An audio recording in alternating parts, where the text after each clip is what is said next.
Hey, thanks for being with us tonight for HD Conversations. I've got back with me for a second set several millennial pastors that I've got the privilege to do life with. And early on in the life of the Perfecting Church, we answered a call and commitment to not only plant a church, but also be a church that helped to plant other churches. And as I sit here with you brothers today, it's not so much that we planted any of the churches or all of the churches y'all are with, but just that we created a hub for relationship among church planters and pastors. And today I just wanted to have a conversation that is a generational conversation. You know, I represent one generation in Gen X, and y'all represent another generation in the millennials. And there's some things that we share for sure. But if we're honest, there's also a generational gap trying to fight and keep us apart. Right. And so tonight, we're pushing into some of that gap, if you will. But also, I just want us to deepen the friendship and the relationships that we have together for the glory of God, for the good of those that'll pop in with us. Yes, So I want to talk about, last week we talked about calling together. But this week, I want to talk about the challenges that we faced in answering that call.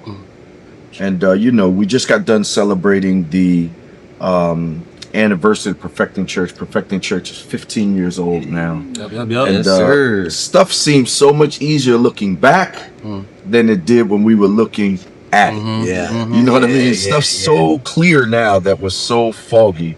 But I wanted to ask this question, and I don't know if we'll get past it tonight. But every one of you has answered a call. And even when you jump in on this question, why don't you tell people who you are, where you're at in the process, and where you're doing the work of the ministry. But one of the things I never could have been prepared for, and no one really did prepare me for, was what the cost of answering the call would be. Yeah. And for me, I remember I left being in business full time. And the Lord just kind of snatched me out of doing business, put me full time on the church staff. It's the last thing I thought I'd be doing. But I certainly didn't think I'd go any further than just being on that staff. I thought, God, what else could you work for? And but I remember the very first midweek service in my tenure on the staff at Living Faith Christian Center, Pastor Lamont D. McLean, rest in power. And when I stood in the pulpit, Pastor Lamont was a multi-million-dollar businessman. And he also pioneered a church from scratch that was 2,700 members by the time I left. I mean, prolifically. And I remember thinking that from watching him, that everything he had done was because he was a gifted strategic thinker and because he had a brilliant business and operations mind. And I did not realize the cost until I stood in that pulpit on that first midweek service. It was like the Holy Spirit just snatched the veil away. And I realized right in that moment and started crying and almost couldn't put myself together to preach that no, this man didn't get here because he was smart or strategic. And he gave up his life. Yeah. And by that, discovered the life that God had for him. And I'm telling y'all, I've been on a journey since then. Because if you ask me the question I'm asking y'all tonight, I never understood what complete surrender was. Yeah. I understood, Kevin, will you give up this? Kevin, will you surrender that? Yeah. And I always kind of each question thought, okay, God, what else? But it dawned on me in that moment, and it's something I've been living out since, that I want everything. Right. I want your thoughts. And I had no idea of what that looked like lived out. But how would y'all answer that? And I want to hear from your own perspective. Jeremy, why don't you kick us off? Pastor Jeremy, what was it, or what is it that God has asked you for, is asking you for, that you don't feel like anybody prepared you for that as you responded to this call? And tell them who you are and all that. I know you, they don't. Well, you know what? They might. You kind of famous. Not in the least bit. Pastor Jeremy, lead pastor of Living Word in Blackwood, New Jersey. That's a heavy and good question.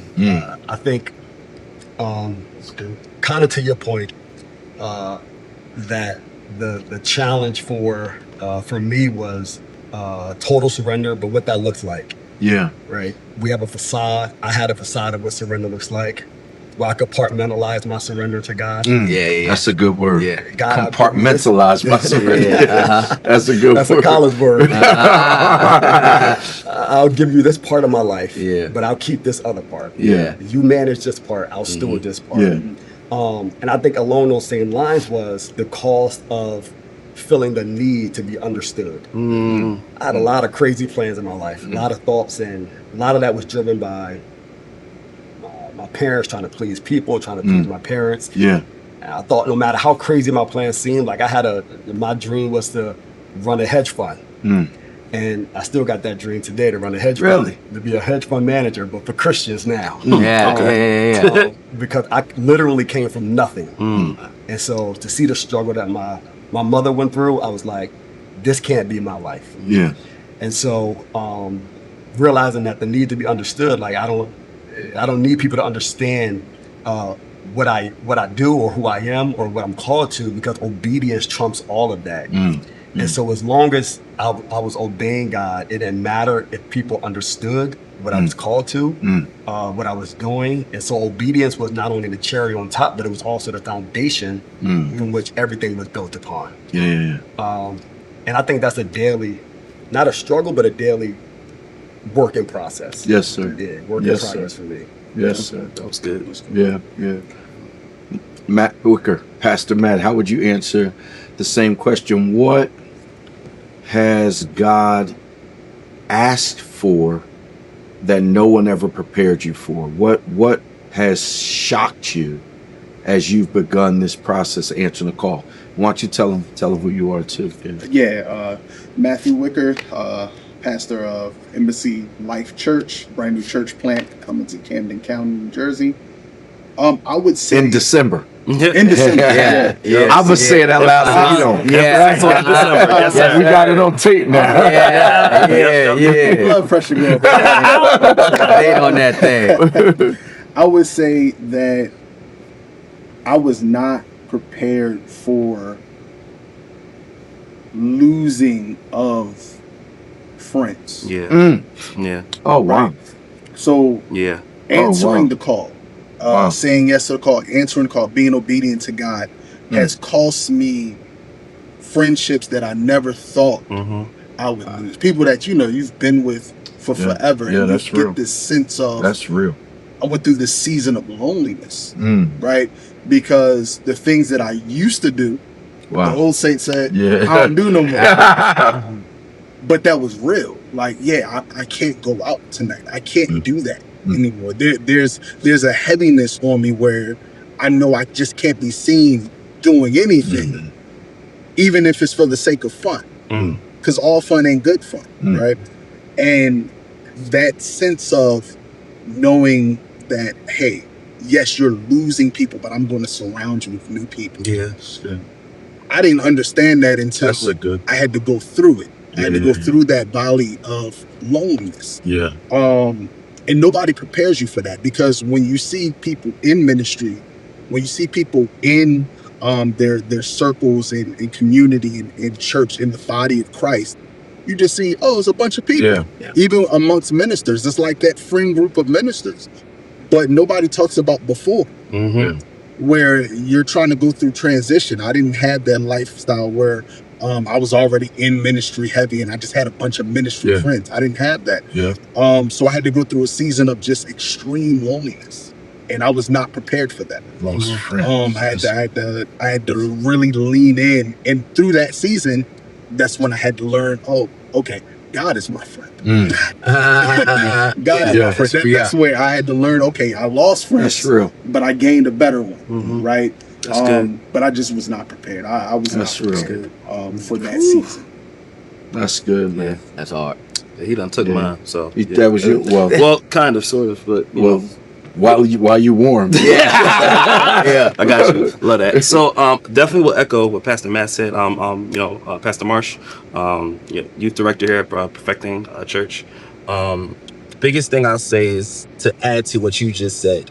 was I did lose friends of the world, but there were friends when I first got the call. I remember that the Lord specifically said, I'm calling you to be different. And I remember that there were friends that were going along the journey with me that were also called. There were peers we were trying to essentially go through this life called ministry together. And I don't know, as I started really stepping out on faith, because that's the other piece with this call thing that has to be aligned. You just have to have faith. And you have to be faithful regardless of what it looks like. So as I was getting closer to God, and God started showing me things, God started putting me in places that didn't make sense, talking about God, started to essentially even promote different ministry initiatives that I've never even been a part of historically, and I'm old school Baptist. So there were things that I started doing that just were not even really normal, that a lot of people were kind of looking at me sideways, like, yo, you just out here just doing your own thing. Like, you know what I'm saying? That's not even really what we're supposed to be doing. But then I started realizing you can't really define the we with this whole thing with the call. God defines that we, because it's really me and him. When God calls you, it's between you and him. And God, when he calls you, he specifically assigns something for you specifically. And I think sometimes we get in the way of that because we have a mindset of what it is. But I like you, lost a lot of friends in that. But then when I did step out on faith, a whole new community of Christian believers, creatives, just so many different people doing the things differently that I was like, wow, Lord, this is a different type of generation. And it's also a great way to also see how the possibilities of how God's kingdom could be at work. Yeah. So, yeah. That's hard, Yeah. Man said, from everybody, it's a mixture between all the things. My name is Keith Reed. I serve at Sharon Baptist Church and also a lead pastor for Echo community there. And I guess the biggest thing that cost me that no one prepared for was my vision. Oh, Wow. you gonna hear me run off this? It was so good. like my vision, my way, my ideas. The picture of what I thought that my life was going to be. And that was a big loop, because in the midst of me compartmentalizing what I'm going to surrender and what not, was trying to figure out, okay, how much of this am I supposed to give? Am I supposed to be co-laborer in this, or am I supposed to give it all? And just the whole idea of saying yes multiple times to each, I guess, idea, vision, however you want to paint the picture. Ain't nobody prepared me for that. And at least if they told me about it, I ain't think it was gonna be like that. And that was the scary part, because now my comfort's gone. What I'm used to, how I'm moving, who I'm moving with, is kind of different. And trying to find that community, because the community that you had, they see, it's like they saw it in me, but I ain't want to accept that they saw it in me. I ain't want to accept what they saw. So I'm fighting what they know and what they see. At the same time, trying to say yes to God at the same time. So between those two, it was just like, man, I ain't really know what to do, but I'm here now, and it was just a step-by-step thing, gradually. I thank God for His grace. Yes, sir. So it's Yes, grace, sir. man. It's like if He was a human for sure, from core, it would have been left. So I'm grateful. When I hear all of y'all answer, number one, thank you for your realness. You know what I mean? Like, we're not trying to have a conversation for them. We're trying to talk to them for real. And when I read in the Gospels, the disciples are wanting to follow Jesus, much like us. They think they have a sense of what that means to follow him. And then he literally says to them that you have to deny yourself. Yes, sir. You have to take up your cross. Yes, sir. And then you can follow me. He that loses his life will find it. And I mean, whoever could teach you how to die? Yeah, right. Like, how can anybody teach you, look, here's how you die? And I would even say to y'all, I'm just a few years ahead of y'all. I would say the only reason that it gets somewhat easier is because you learn that he is everything. And let me be clear what I'm saying about that. When I'm saying that, because I found out that my fears had fears. Wow. And I didn't understand that. Like, I was afraid to make public commitments and go public with some of those commitments. I was like, can I just kind of work it out with no title or nothing?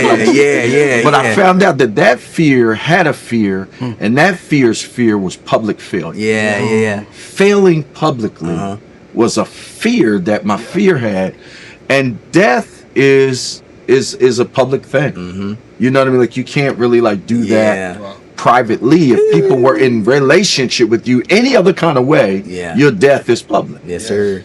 And I also found out that like God was taking my gods to introduce me more thoroughly to him as God. Jesus.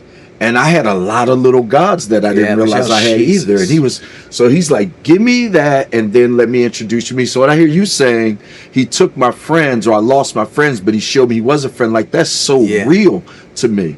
And I think for me, I grew up like you, Jeremy, in a family that we were middle class, hanging on by our fingernails to middle class, trying not to fall back down into something else. And I just remember that being a constant thing in my family growing up.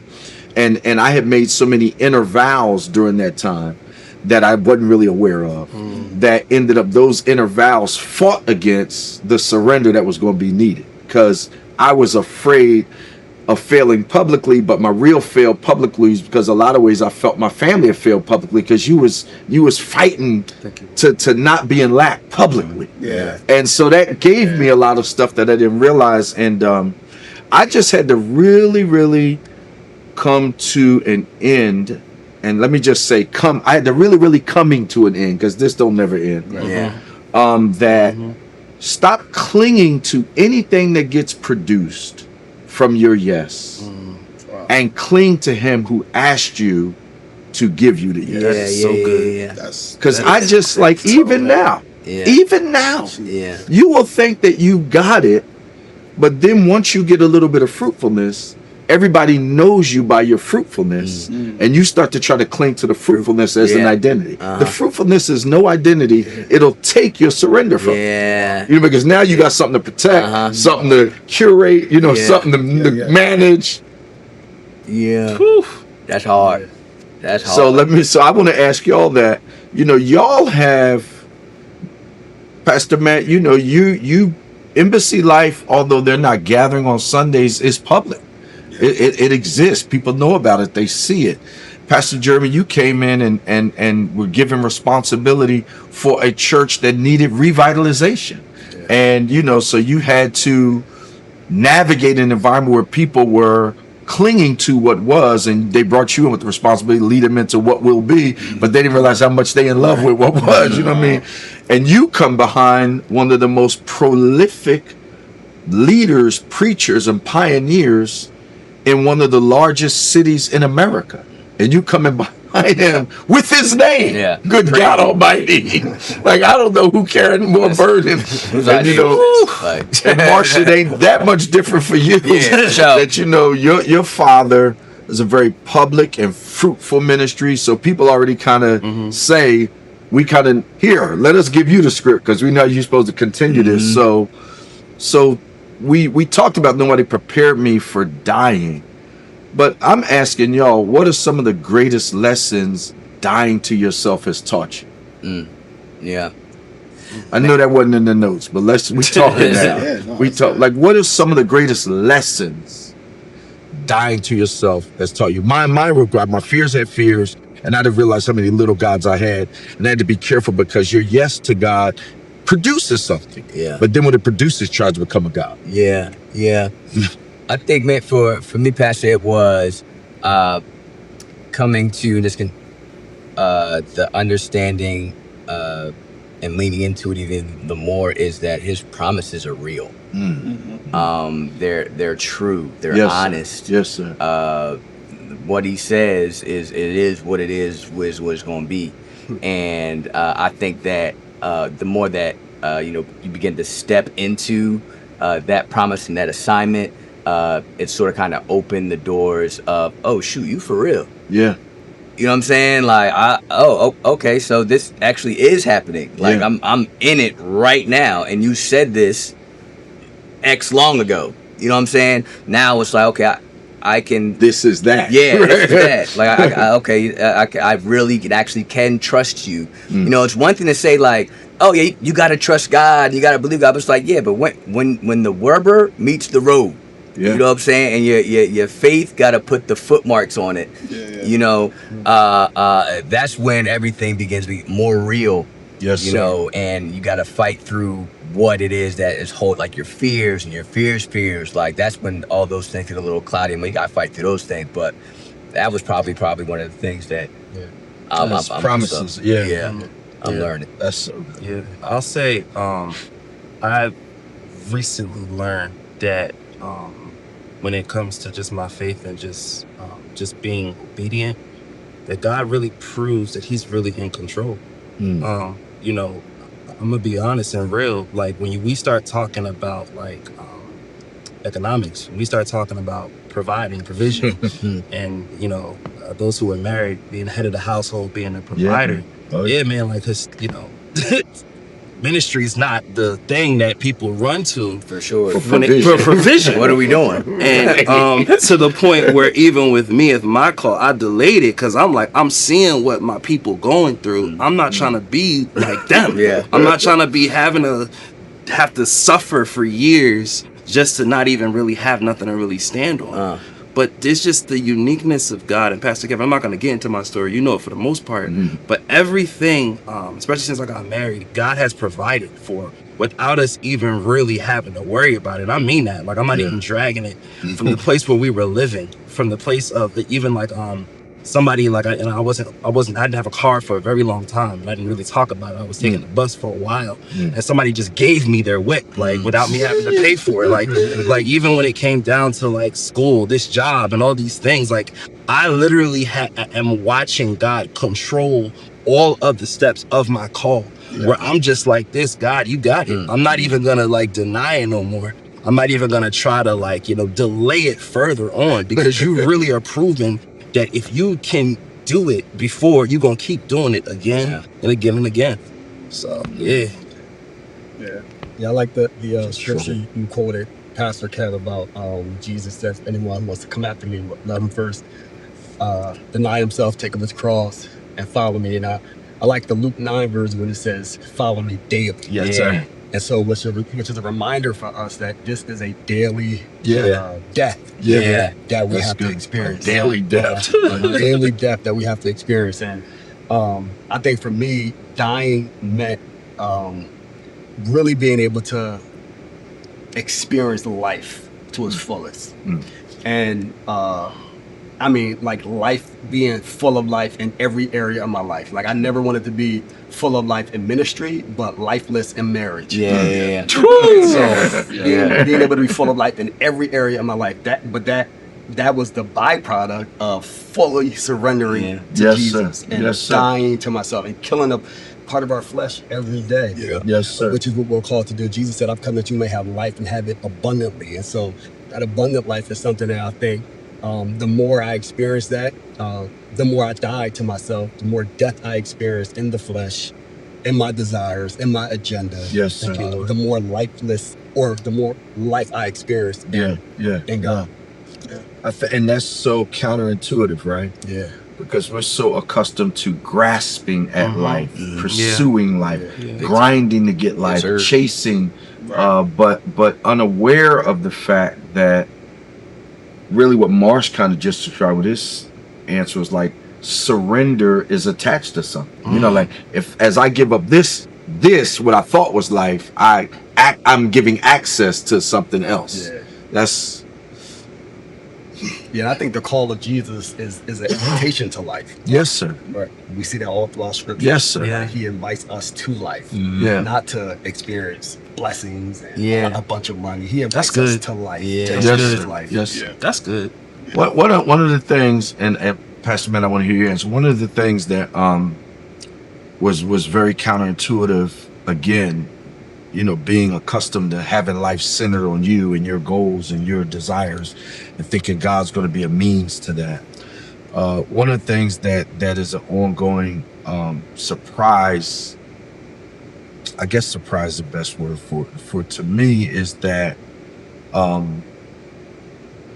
it's like God has reverse engineered your life. Like, you know, I told you I just celebrate this 15 years. Yeah. And now when I look backwards, stuff that I thought was not a big moment were huge moments. Yeah. And stuff that I thought were big moments was temporary. Uh-huh. Like it just, my whole value equation is flipped from leaving life to finding life. Like the value equation flipped. Like stuff that seems so, Yeah. you know, the meh stuff was like the stuff. Yeah. So like my eyes are changed now. I'm literally, Marsha was saying the staff meeting today, I just sitting with that, I was like, I kind of made a note in my margins when I was working through this one particular series called Encounter that we started the year with. And I just kind of wrote in the margins, like, you're talking about big encounters, but the little encounters are maybe more significant. Yeah. I just wrote that in the margins of my Bible, and I started looking for all the moments that was little encounters, like how big of a deal that was. Yeah. You know, the entertaining angels unaware type idea. And I was like, I need to teach that. Yes, sir. Because I think so many of us are breezing through life to get to these big moments Yeah. and missing the real milestones along the way. Yeah. That's so good, Pastor. That is blowing my mind. Yeah. How much just looking at that. But Matt, like, well, yeah. Do you remember the question? I don't even remember the question. Yeah, no, listen, I was saying dying. I remember dying daily Yeah. has exposed. There it is. What lesson is that? Right there you go. Exposed all of my broken places, Mercy. and I think that part is probably the most terrifying. Yes, sir. Because you get the benefits of, you know, when you die to your flesh and you die into your desires, and, you know, God is bringing you into a new thing, and, you know, old things are passing away, all of those great things. But when you have to face reality daily of, oh, I am broken here, like, oh, that thing that I keep going back to, that thing that I'm attracted to, that thing that I feel like I have to lean on, that's from a broken place. That I need to work on and be healed. Things that I need to turn over to God, and things that I don't really want to let go. Right. Yeah. And being exposed, you really feel the work. The strange thing about God is God will make you feel so exposed, and it's just you and Him. It's a level of it like almost feels like yucky a little bit, like, but it's nobody else. Nobody else sees what you're looking at when you look at yourself.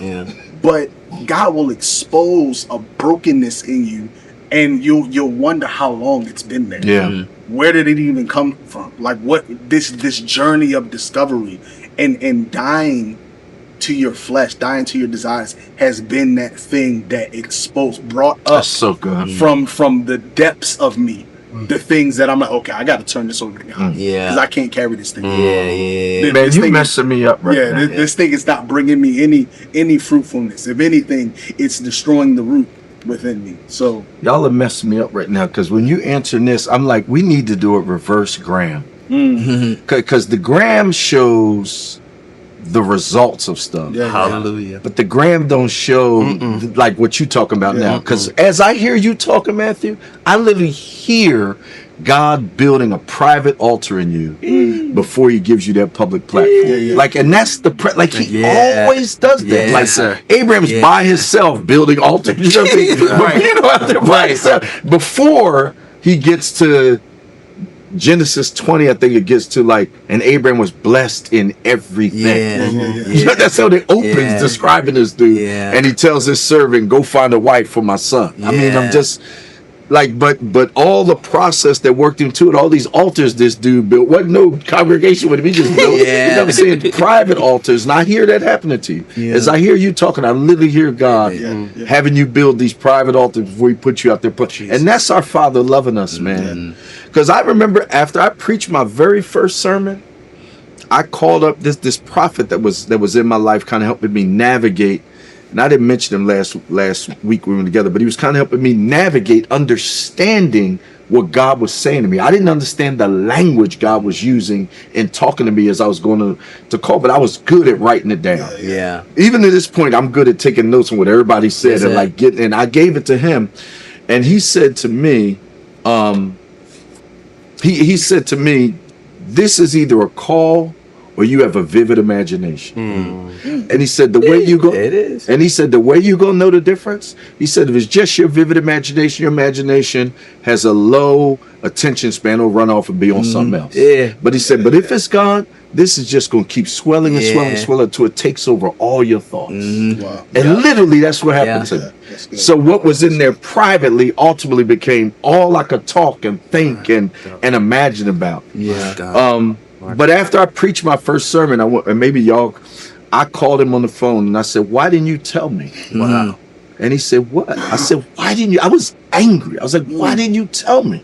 I said, "This weight came on me now that I cannot get off of me. I can't even describe or put words to it, but it just feels like something got on me." And he said, "Yeah, and you can't carry that yourself. Yes, sir. It's going to force you to depend on God more than you ever have." I was like, I understand this. Yeah. And that's going to happen. No launch, no church planning, nothing prepares you for that ongoing weight that comes on you. The more public you end up going.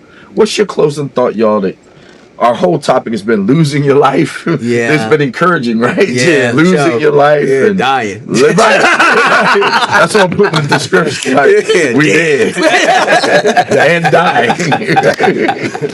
but like for folks that are beginning something, folks that are in a place that feels lulled or whatever, like just from the lessons of giving up your life to access your life,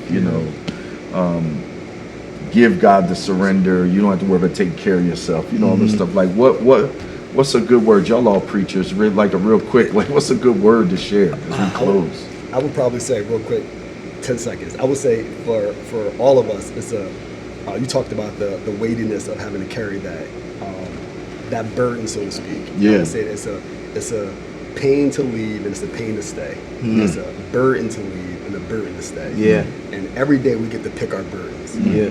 We get to pick which burdens we're willing to carry. That's good. The burdens of the world. Either way you're going to carry them. Either way you carry this out. Yeah. But choosing God's burdens leads to blessing. At least his got a promise. My yoke is easy. Listen, okay. Man, good. The second that it's like we gotta go through the process. It's you can't try to maneuver our way. It takes shortcuts. If you're in it and you're like you say, you're feeling the weight and like you're emptying yourself, like you can't easy past that. You know what I'm saying? You actually gotta walk through and be in the water and in the storm and rock a little bit, get a little dirty, get a little wet, and die. You know what I'm saying? You can't avoid that part. That's real. Ain't no chat GPT for that. I'll go. I'll send because you're gonna steal what I gotta say, so I gotta leave it out. No, I'm gonna be simple. Just simple. Just stay faithful and obedient. Don't just be obedient. Don't worry about outcomes. I feel like so many times we're worried about the results of what the people are gonna think, what it's gonna look like, and we're literally taking away from the assignment. Just be obedient and let God handle the results. Yeah. And lastly, I would just say, we serve an omnipresent God. That God is our Father. And what I love about him is that he'll call you and he'll be at the place he's trying to get you to be at. but he's good enough to walk with you while you're trying to get at there. the same time. So we can't be afraid Yeah. to go through, to Yes, walk sir. by, because Yes, sir. we're not walking alone. Yes, sir. Yes, sir. Even if you might feel like sometimes you are alone, God is saying, I'm calling you, but I'm going to go with you. Yes, sir. Yes, sir. That's good. Hey, I'll thanks. just, Go ahead. I just want to add this real quick. I just want to This is the second close. This is Yeah. Right. Yeah. What's up? I just want to give you your flowers. Yes, Yes, sir. Yes, sir. And say thank you for Yeah. this opportunity. Absolutely. And, even making space for us, because Yeah. we don't see a lot of Gen X pastors doing this. Agreed. Those who are chronologically superior Yeah. to us millennials, we don't see a lot of them doing this. And so Yes. we appreciate you, Pastor. Yes, sir. We love Yeah, it. mean that. We honor God for the way you honor him, and it shows in just the way you create spaces like Yes, this sir. for Thank us. you. So, That's thank you. Thank you. Thank you. Hey, thanks for joining us for this HD conversation. Thank you all for joining us for this HD conversation. And really the focus on HD conversation is like a behind the scenes look. Yeah. Rather than giving people the finished, polished stuff, like a behind the scenes look, like how did that happen? Right. Yeah. How did you get there? Right. Yeah. How'd that work out? Like that's the thought between a high definition conversation. So preferably this one you could go back and play a couple of more times. I know I'm going to, because as much as Jeremy, you talk about me making space, like y'all help me. Just hearing your journey awakens me to stuff I missed. You know what I mean? Sharpens me for stuff that I didn't see. And really grateful for y'all to be doing life with y'all. And I'm really excited about next. Yeah. Like the Lord's already talking to me about 2027. This is early for me. Yeah. I feel so excited. Yeah. I mean, I'm excited to be entering into a season of life where most of the fruit for me now grows on trees that ain't in my yard. You know what I mean? Like I'm really excited. That's a good job, right? Yeah, man. I'm like, come over y'all and get an Yes, apple. sir. Yeah. Thank you, love you, bless you. Bye. Yeah.